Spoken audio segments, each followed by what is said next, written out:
Gente, eu quero compartilhar com vocês. Pastor Daniel não está aqui, ele está participando de uma conferência.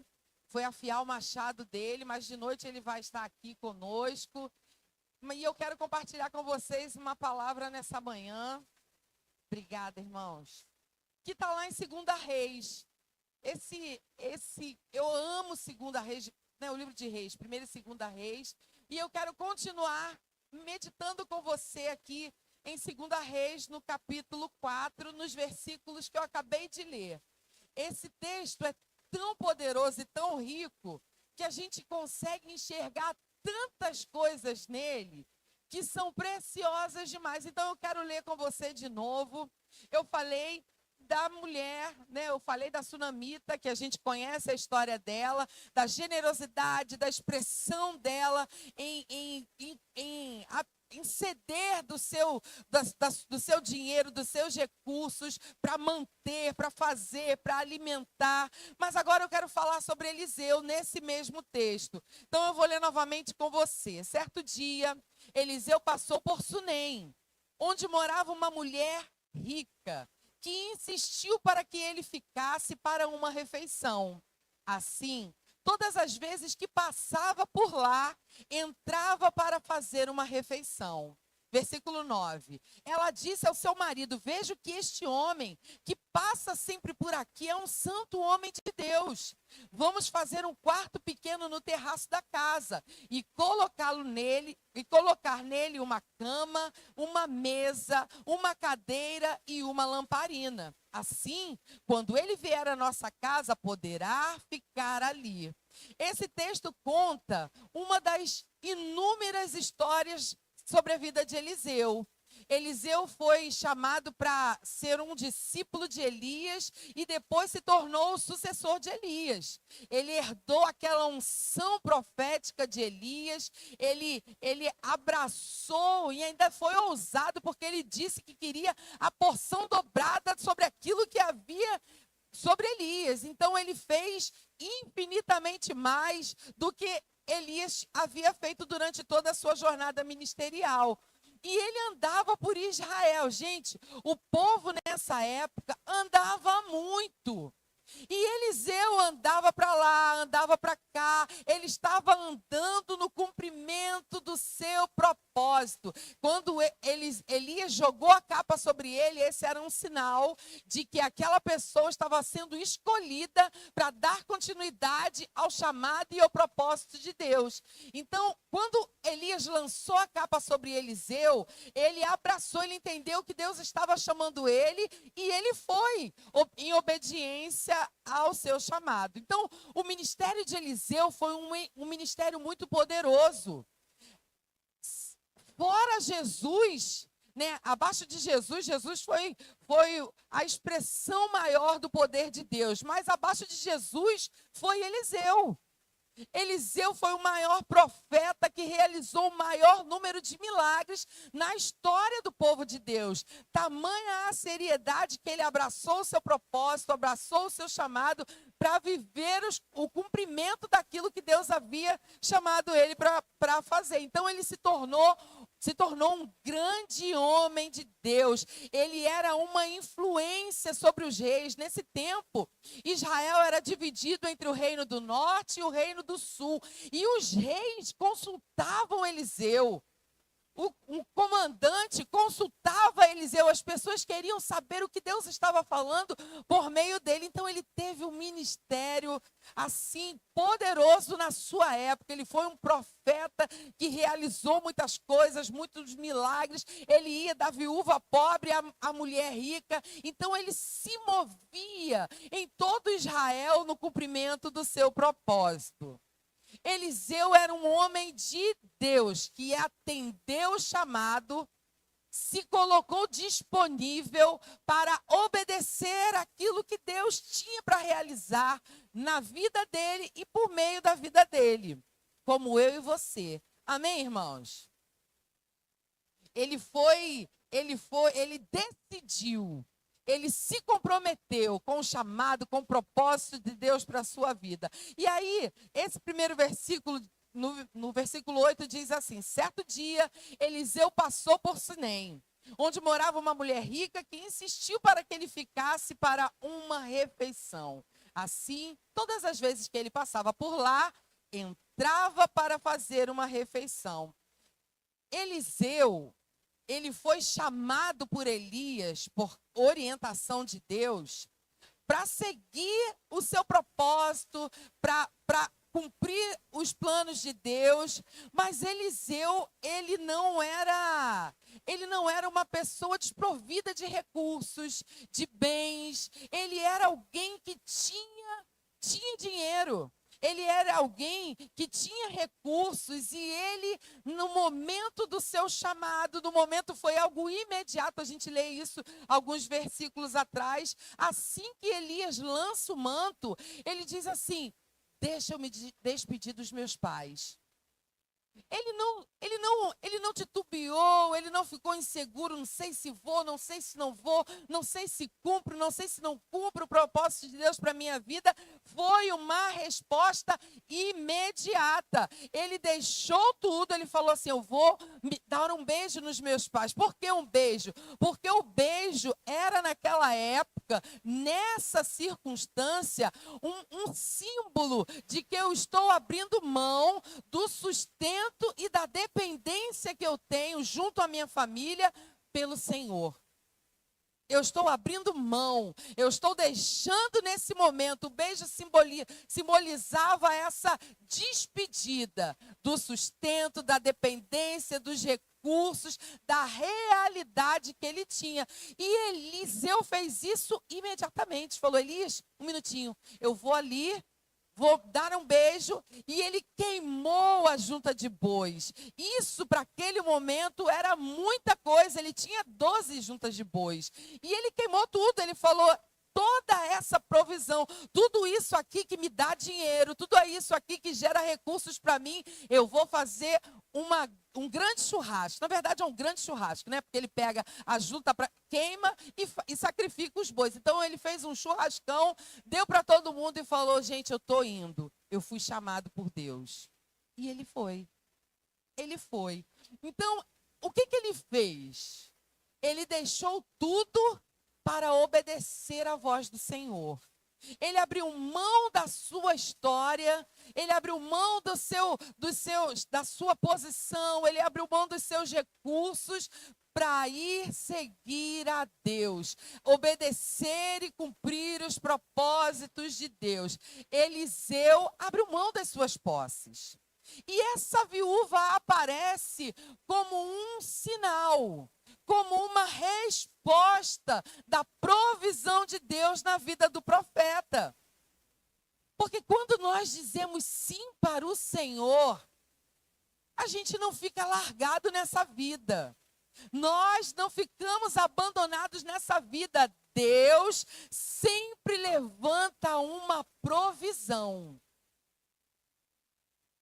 Você entende, irmãos? Quando a gente recebe o chamado do Senhor, a gente abraça aquilo que Deus tem para a nossa vida. Claro que essa aqui era uma realidade cultural, desse contexto em que eles viviam. Mas trazendo para os nossos dias de hoje, irmãos, quando nós dissemos sim ao chamado do Senhor, quando a gente se compromete com aquilo que Deus quer realizar na nossa vida e através de nós, Deus levanta provisão. Deus levanta provisão. Essa mulher foi um sinal da provisão de Deus. Quando você diz sim para aquilo que Deus quer realizar na sua vida, Deus dá provisão. Então, esse sim que nós damos ao Senhor hoje, não é como Eliseu deu. É um sim de que por onde eu for, o que eu fizer, eu serei uma mensageira daquilo que o Senhor quer comunicar nesse tempo, como Eliseu era. Então, qual é o seu sim para o Senhor hoje? É quando você vai para o seu trabalho, é quando você vai para a sua faculdade, é quando você está na sua andança de vida. O profeta Eliseu estava indo para Sunem e depois ele vinha e diz assim, todas as vezes que ele passava por lá, então ele estava no seu corre da vida. Enquanto ele estava no seu corre da vida, indo para lá, indo para cá, cumprindo os planos de Deus, ele experimentava da provisão do Senhor. A provisão do Senhor alcança aquele que está sendo obediente à voz do Senhor. Amém, irmãos? A provisão te alcança, a provisão insiste para te abençoar. Por quê? Porque você está obedecendo ao chamado do Senhor. Hoje nós precisamos entender, irmãos, que todos nós somos profetas, todos nós somos a voz de Deus para esse mundo, porque nós temos a palavra e nós precisamos compartilhar dessa palavra. Então, enquanto você está pegando o metrô, enquanto você está indo no trem, enquanto você está no ônibus, enquanto você está indo para Sunem, voltando de Sunem, você é alguém que está realizando o chamado do Senhor. E aí Deus vai trazendo a provisão, Deus abre uma porta, Deus te dá uma ideia, Deus levanta um recurso, Deus faz você passar numa prova do Enem, Deus vai agindo. Por quê? Porque você está se movimentando para cumprir o propósito do Senhor. A gente não pode fazer uma correria à toa, inútil.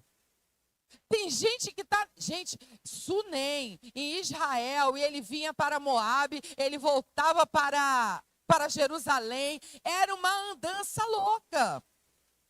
O que você não pode é viver o corre dessa vida à toa. Aí não dá. O corre dessa vida tem que ser para obedecer o chamado do Senhor. E é onde você vai, por onde você estiver andando, ali você é um mensageiro do Senhor.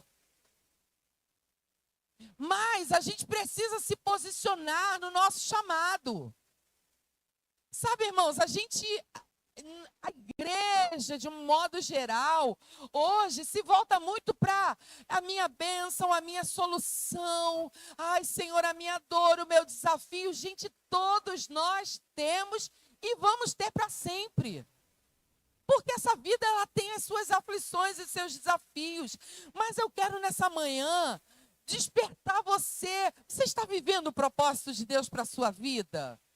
Você está indo e voltando no cumprimento do propósito de Deus para a sua vida, irmãos? Nós não somos daqui, nós estamos aqui.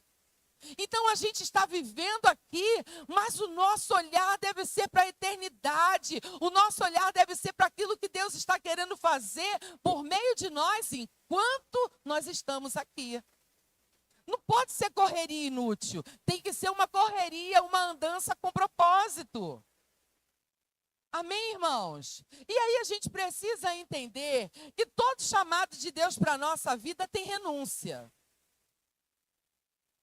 Tem renúncia. A renúncia de Eliseu naquele momento foi: pai, mãe, casa maravilhosa, a junta de bois que provia todo o recurso necessário que eu tinha na minha vida, eu estou abrindo mão.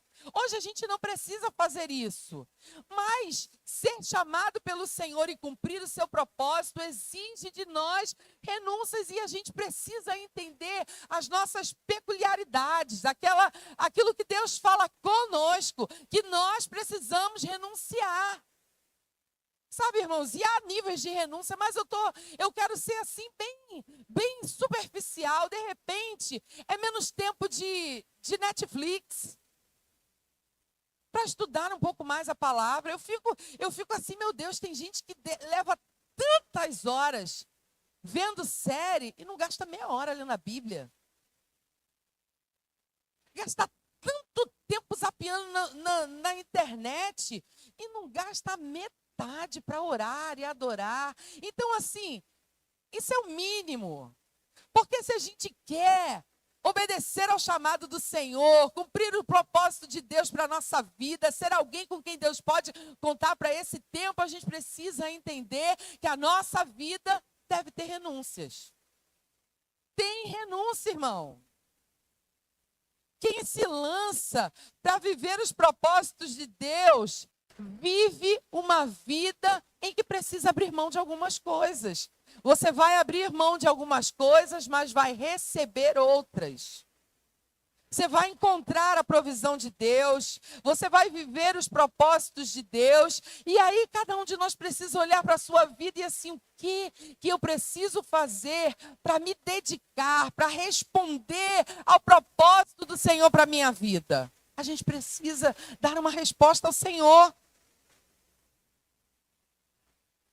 E aí a gente, sabe, irmãos, a gente precisa entender que esse corre da vida, ele precisa ter um propósito. Todas as vezes que você chegar no seu trabalho, todas as vezes que você chegar lá no meio da sua parentela, todas as vezes que você pegar o ônibus cheio, nada na vida de um filho de Deus é por acaso e à toa.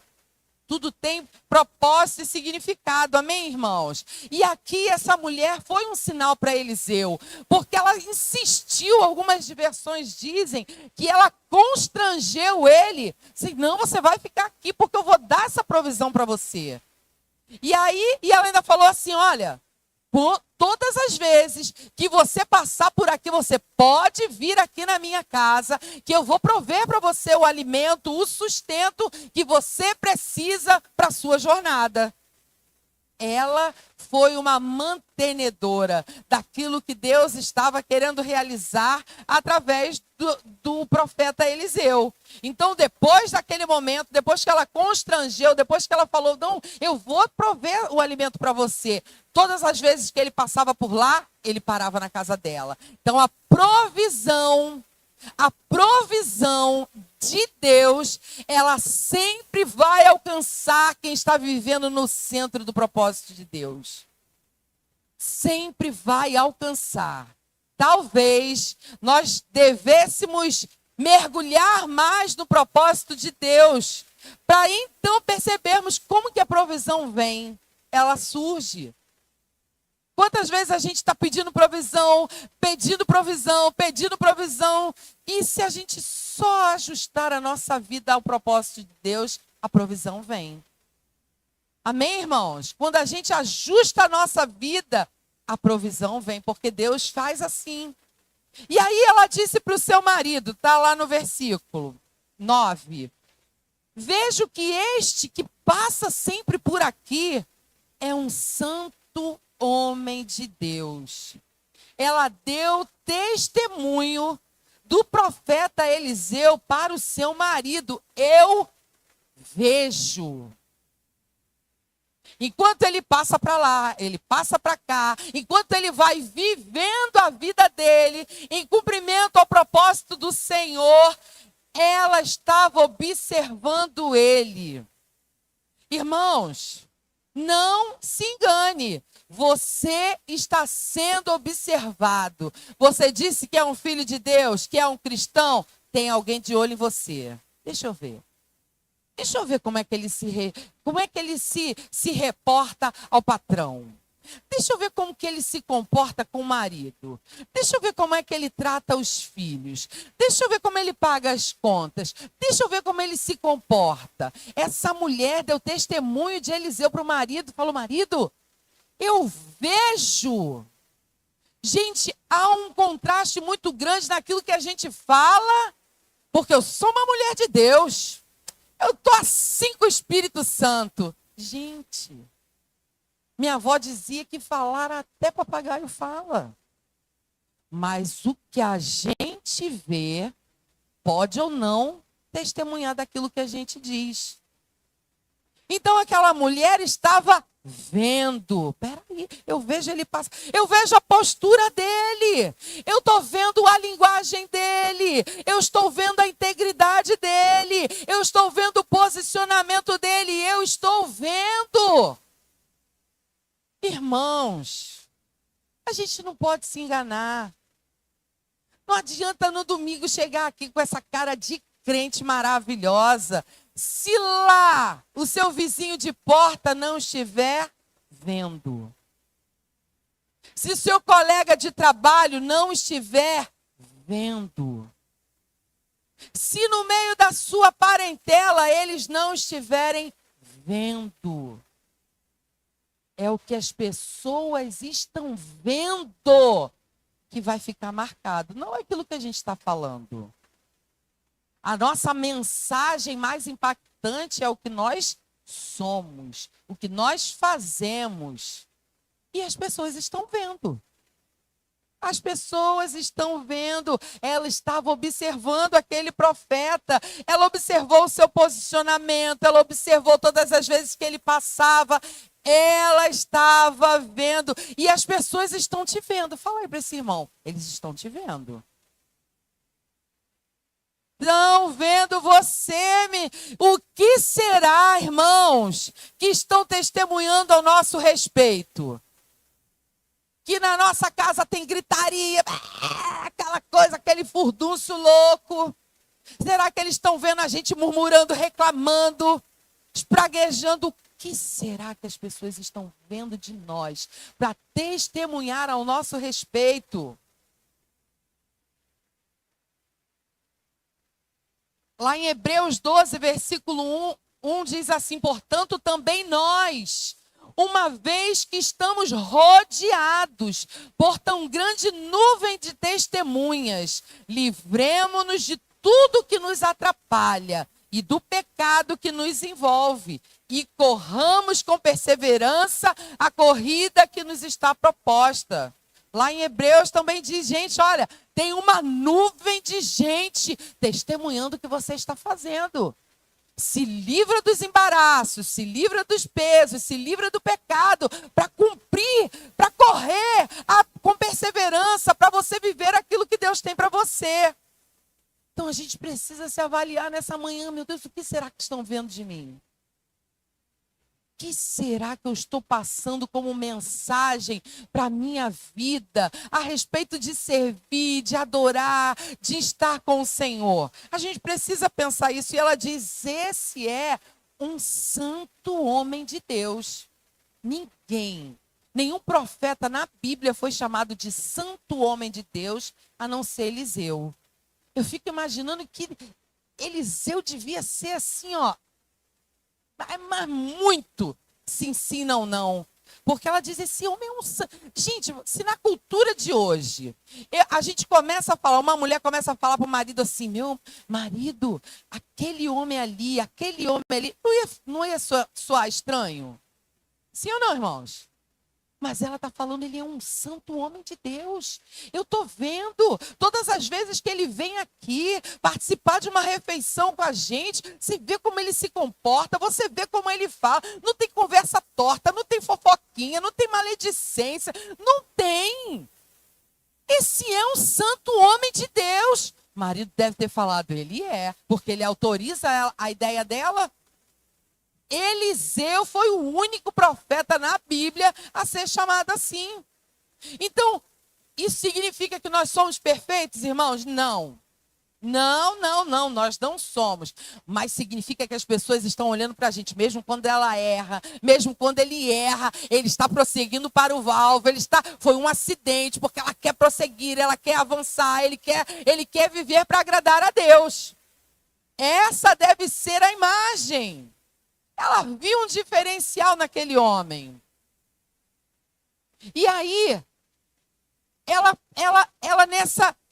nessas idas e vindas do profeta Eliseu, ela percebe uma necessidade para ele, que precisava ser suprida no chamado, no propósito, na realização do cumprimento de Deus na vida dele. Ela viu assim, ele precisa.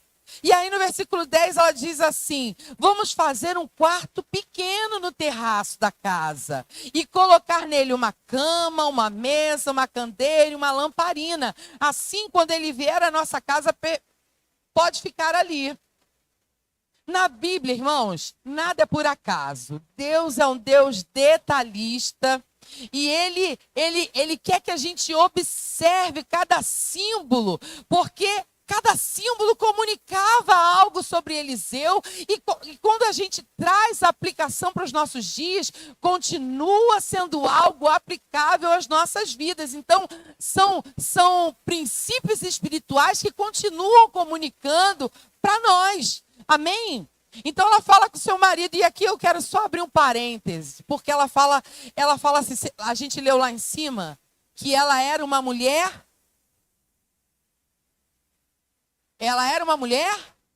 rica. Quando o texto diz que a mulher era rica, porque geralmente era a linhagem do homem que tinha toda a expressão de significado, ainda mais nesses tempos antigos, né? No Novo Testamento a gente vê isso, no Antigo Testamento as mulheres eram ainda mais pela sociedade, pela cultura do tempo, ela não tinha muita expressão, mas aqui fica registrado que quem tinha o dinheiro era ela. E aí, esse é só um parênteses, não é a mensagem. E aí, ela fala assim, marido, vamos construir, vamos fazer um negócio? Se ela era a dona do dinheiro, para que ela foi perguntar ao marido? Isso ensina para a gente um princípio, que o casal precisa andar em unidade a respeito do dinheiro. Não tem o meu dinheiro e o seu dinheiro. Ah, mas eu ganho mais. Olha para a Bíblia, gente. Olha para as Escrituras. Viver o propósito do Senhor, a gente precisa alinhar. Às vezes a nossa vida tem tanta aresta que não tem como Deus trazer a provisão e manifestar os milagres, porque as arestas precisam ser tiradas. Vocês estão quietos, é? O dinheiro é nosso. O dinheiro é nosso. O dinheiro é do casal. O dinheiro não é de quem tem mais. Aquela mulher era rica, mas ela falou assim, marido, vamos, o que você acha? Ele autorizou. Ele concordou, eles estavam em unidade. Mas, voltando, porque não é sobre casais hoje. E aí ela fala assim, vamos construir um quarto pequeno. Quando nós falamos de quarto, o que vem, gente? Quarto significa o quê? Intimidade, também descanso, intimidade, aconchego, privacidade, descanso, não é verdade? Quarto não é quando a gente recebe alguém em casa, as pessoas entram no nosso quarto. Normalmente o quarto é um lugar privado, é um lugar mais íntimo. E aí ela fala sobre um quarto pequeno. Por quê, gente? Poucas coisas refletem mais a nossa mais íntima situação, momento de particularidade do que o quarto. No seu quarto, é o seu lugar, é o seu ambiente mais íntimo. E aí ela percebeu que na jornada de Eliseu para lá e para cá, ele precisava de um quarto pequeno. Ela não sugeriu um quarto pequeno porque ela queria economizar na obra. Ela sugeriu um quarto pequeno porque, Eliseu, de tempos em tempos, você precisa vir aqui para um lugar mais privado, para um lugar de mais intimidade, deixar todo mundo e se retirar para esse ambiente de solitude, de intimidade, porque você é alguém que foi chamado por Deus. E quem foi chamado por Deus precisa entender a importância do quarto. Mateus 6, versículo 6 diz assim, mas quando você orar, Jesus ensinando, vá para o seu, feche a porta e ore ao seu pai que está em secreto. Então o seu pai que vê no secreto o recompensará. Então o quarto é esse lugar de solitude com Deus. O quarto é esse ambiente de estar a sós com o Senhor. E ela vendo a movimentação de Eliseu, vai para lá, vem para cá, para aí. Esse profeta precisa de um quarto, mas é um quarto pequeno porque a gente anda com muita gente, mas na hora da comunhão mais íntima, tem que ser num lugar sozinho. Se eu faço um quarto grande, vai ter milagre, vai ter visitação, e vai ter culto, e vai ter festa. Não, é pequeno, porque todos nós precisamos viver momentos a sós com o Senhor. Jesus disse, vai para o seu quarto e fecha a porta. É lá, no particular com o Senhor. Todo homem e mulher de Deus precisa desse quarto. Amém, irmãos? Nós precisamos desse lugar, nós precisamos desse quarto. É ótimo nós estarmos aqui aos domingos, mas é ainda melhor quando você entende a importância de estar no quarto com o Senhor em oração. De estar num lugar secreto, num lugar onde só você sabe o que está falando e o que você está ouvindo de Deus. Como homens e mulheres de Deus, nós precisamos desse quarto. E quando nós entramos nesse quarto, quando nós acessamos esse ambiente de particularidade com o Senhor, outras coisas acontecem. Nós acessamos outros elementos que são indispensáveis para uma caminhada de homens e de mulheres de Deus. Quando a gente acessa esse quarto, que é importante na nossa jornada, essa mulher, Eliseu, precisa de um quarto pequeno. Não é para vir com todo mundo, porque tem gente que só ora quando está com todo mundo. Tem gente que só lê a Bíblia quando está todo mundo lendo. Tem gente que só vive quando está todo mundo fazendo. Mas é preciso um quarto pequeno. Vai você. Tem coisas que Deus quer falar com você. Revelar para você. Então você precisa de um quarto. O quarto era no terraço. Por quê? Porque a família está aqui, o ambiente está aqui. Não, sobe. Vai para um lugar separado para estar com o Senhor. E aí, quando a gente entra nesse quarto, a gente acessa outros elementos que são muito importantes para a caminhada de um homem e de uma mulher de Deus. A cama. A cama fala de descanso.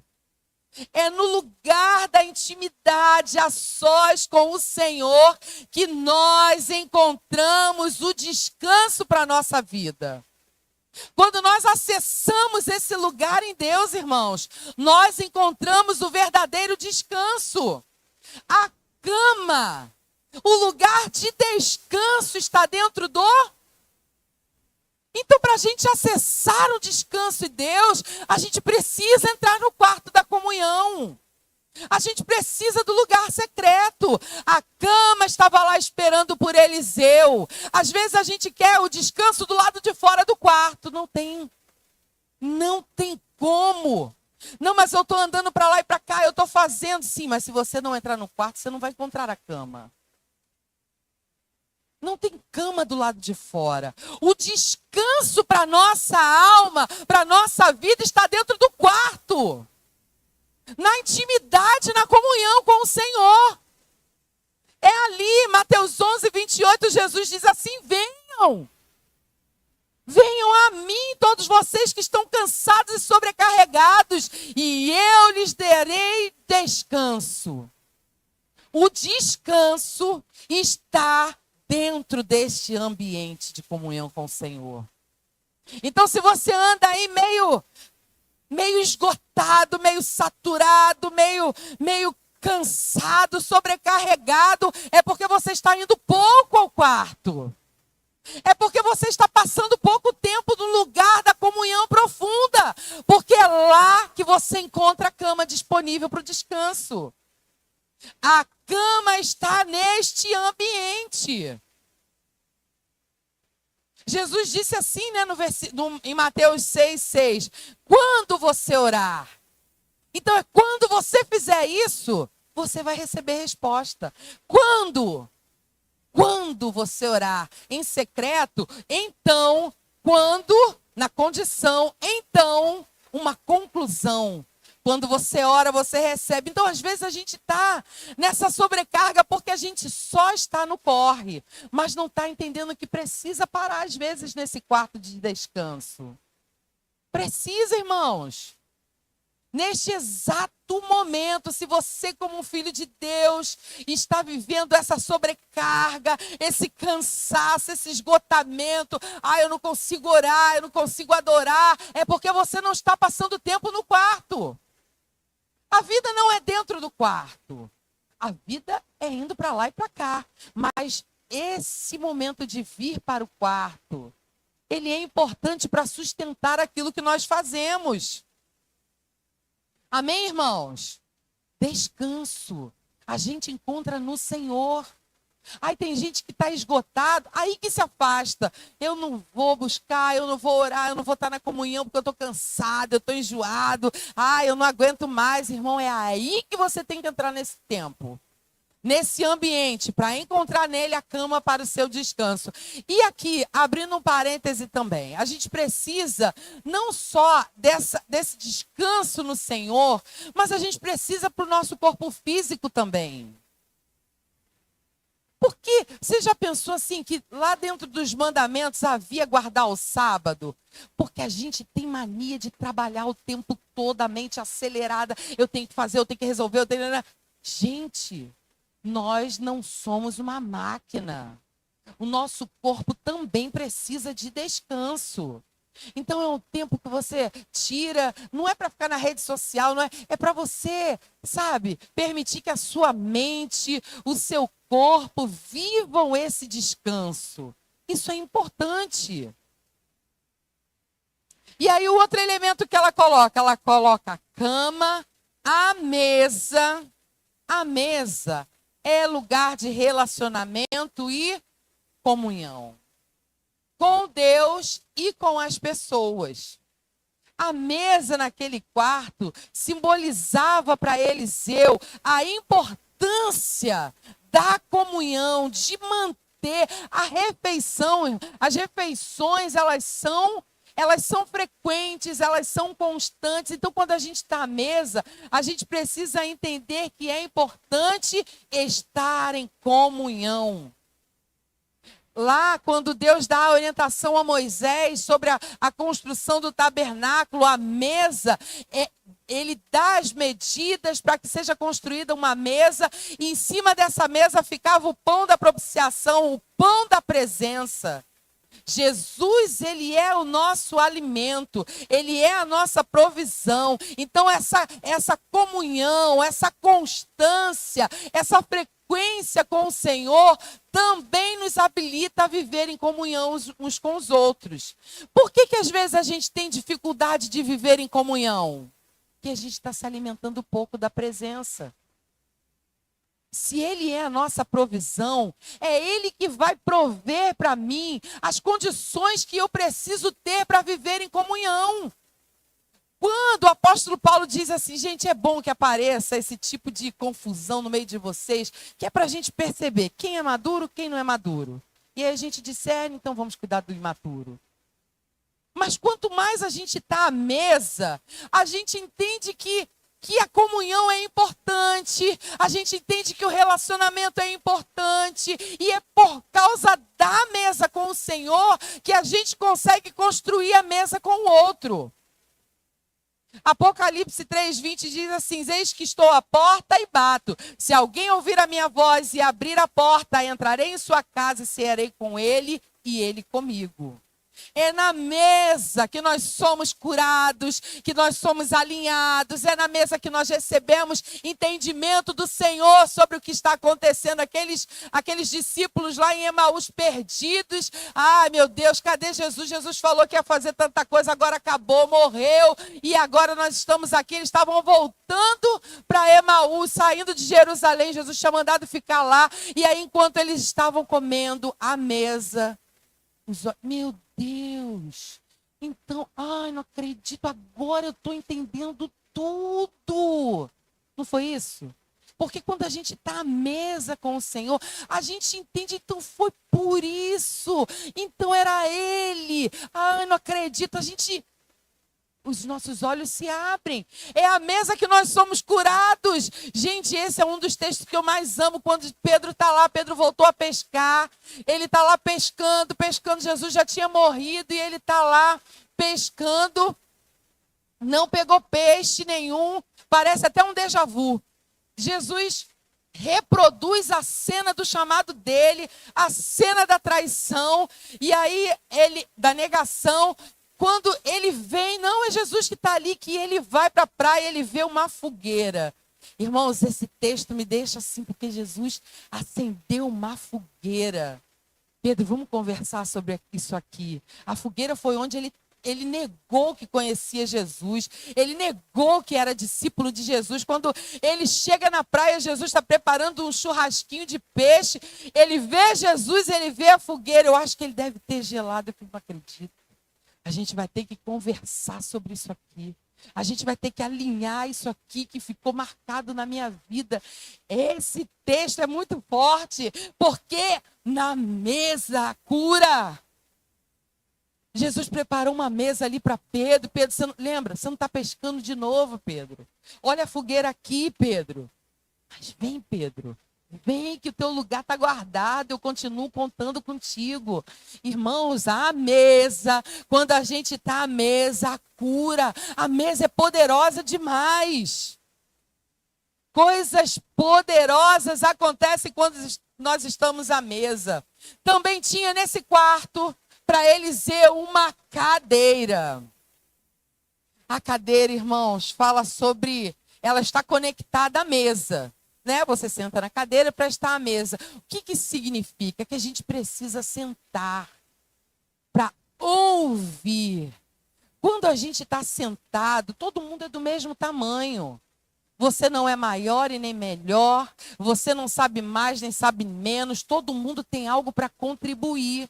E se a gente não tiver a humildade de sentar para ouvir o outro, a gente perde algumas coisas. Sabe, quando a gente já tem o nosso coração assim, eu sei que é assim, eu sei o que vai falar, eu sei o que vai fazer. O nosso coração está tomado do orgulho. E aí não há mais espaço para Deus nos ensinar por meio do outro, porque a gente já sabe tudo. Eliseu era alguém que era abastado de recursos, foi chamado por Deus, era profeta, ele fazia coisas extraordinárias. Antes aqui desse texto, ele tinha multiplicado o azeite da viúva, reis se aconselhavam com ele, mas ele precisava entender, senta para aprender, Eliseu. Não fica achando que você já sabe tudo, porque você não sabe. Não é porque você ora e um milagre acontece, não é porque você é profeta de Deus. Senta aí, porque você até o último dia vai aprender alguma coisa. Tem sempre alguém para nos ensinar e a gente tem sempre algo para ensinar. Então a cadeira é ter um coração humilde para entender que sempre alguém tem alguma coisa para nos ensinar. A gente aprende com as pessoas mais humildes, com as pessoas mais sábias, mas a gente tem que ter um coração livre do orgulho. Deixa eu aprender. Lá em Colossenses 3,16 diz assim: habite ricamente em vocês a palavra de Cristo. Ensinem e aconselhem uns aos outros com toda a sabedoria. Então a gente precisa ensinar. Você me ensina, eu te ensino. Você me aconselha, eu te aconselho com a sabedoria da palavra de Deus, que deve habitar ricamente em nós. Então a gente olha para a palavra e a gente se ensina, a gente se aconselha. Amém, irmãos? É nessa proporção que a gente precisa entender. Peraí, deixa eu puxar minha cadeira. Eu tenho algo para aprender. Eu não sei tudo. Eu não faço tudo do melhor e do bom. Não, eu tenho que aprender. Deixa eu baixar minha bola. A gente precisa aprender. A gente precisa ter esse coração livre do orgulho. É preciso aprender. E por último, havia uma lamparina. A lamparina, irmãos, é o fogo aceso. É o fogo aceso. A lamparina só tem sentido, só cumpre o seu propósito se ela estiver acesa. É o óleo queimando que produz a luz. Irmãos, nós precisamos manter o fogo da presença aceso e queimando dentro de nós. A lamparina tem que estar acesa, o óleo tem que estar queimando. Mateus 22:29 diz assim: Jesus respondeu: o erro de vocês está no fato de não conhecerem as Escrituras e nem o poder de Deus. A gente precisa conhecer as Escrituras, mas a gente precisa conhecer o poder sobrenatural de Deus. A gente precisa ter anseio pela presença, pelo fogo, pelo Espírito Santo. O Espírito Santo é o poder de Deus em nós. O Espírito Santo precisa se mover entre nós, precisa incendiar os nossos corações. A lamparina tem que estar acesa. O Espírito Santo precisa ter liberdade, precisa ser ansiado no nosso meio. Mantenha o fogo aceso. Irmãos, a gente não pode perder o valor da presença. A gente não pode se familiarizar com a presença de Jesus. Eu vou para a igreja. Para a igreja. E aí, tudo bem? Eu estou na igreja. Gente, Jesus lá em Nazaré não realizou grandes feitos, porque as pessoas falaram assim: Jesus cresceu aqui, morou aqui com a gente. Sabe, essa familiaridade eu já conheço, sei como é que é. A gente perde o fogo. A gente perde o entendimento do valor da presença, do poder da presença de Jesus entre nós. Não aceite ser morno, meu irmão. Mas domingo eu vou na igreja. Domingo eu vou na igreja. Durante a semana eu li um versículo. Pelo amor de Deus, acende essa lamparina. Deixa o óleo queimar e acender.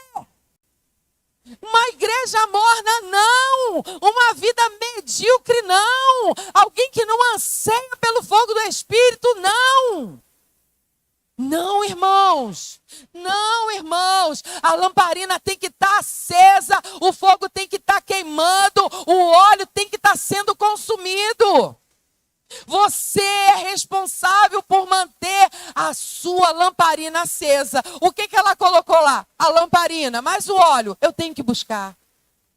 Eu tenho que acender. É igual lá nas 10 virgens. Todas eram virgens, tinham a lamparina, mas o óleo você tem que comprar. Essa aí é o preço que você tem que pagar para ter. Como aquelas virgens, irmãos. Então a gente precisa ansiar pelo fogo do Espírito, a gente precisa manter a nossa lamparina acesa, a gente precisa se conformar com uma vida cristã xoxa, sem o poder de Deus se revelando na nossa vida, na nossa casa, nas nossas coisas. O poder do Espírito Santo sobre nós. A palavra de Deus é a luz que precisa estar acesa. Salmo 119, versículo 105 diz assim: lâmpada para os meus pés é a tua palavra e luz para o meu caminho. A sua lamparina precisa estar acesa. Tem a cama, tem a cadeira, tem a mesa, tem a lamparina, mas vai botar óleo nessa lamparina? Cuidado, irmãos.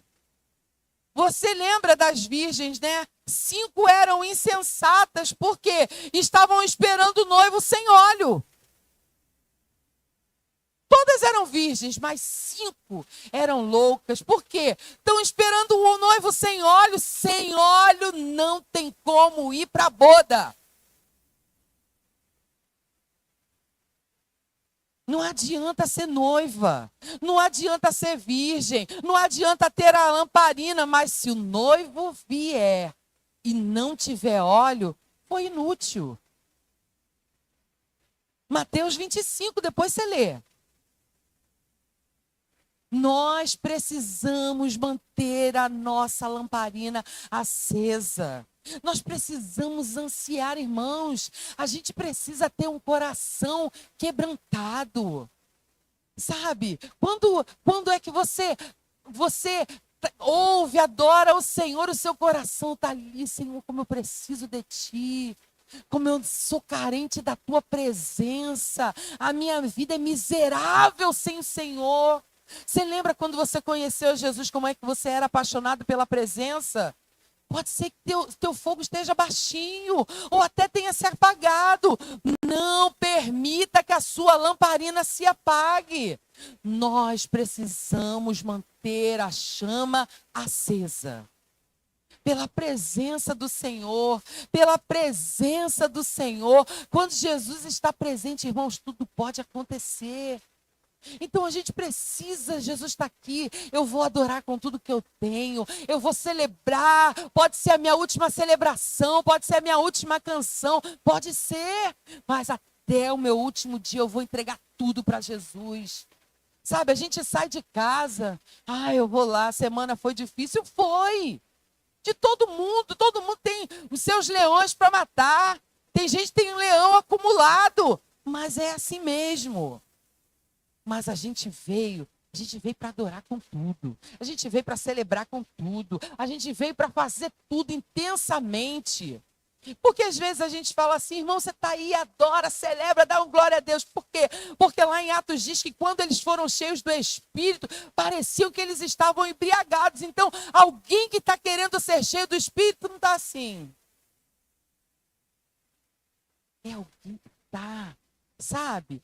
O seu corpo está expressando o seu anseio, está revelando o desejo do seu coração, está intenso, eu quero, eu busco, eu não vou sair daqui com a minha lamparina mais ou menos não, ela vai ficar acesa e vai continuar queimando até o último dia. Jesus me sacode, se a minha chama está baixinha, põe óleo, porque eu quero queimar. João era como uma candeia. Ah, esse texto, meu Deus, o que ele queria que a gente percebesse a intensidade disso? Que queimava. E as pessoas viam ele queimando, queimava por Jesus, queimava pela presença, queimava pela obediência, queimava. Irmãos, a gente precisa queimar, o nosso coração precisa ansiar pela presença intensamente. Amém? Fique de pé no seu lugar.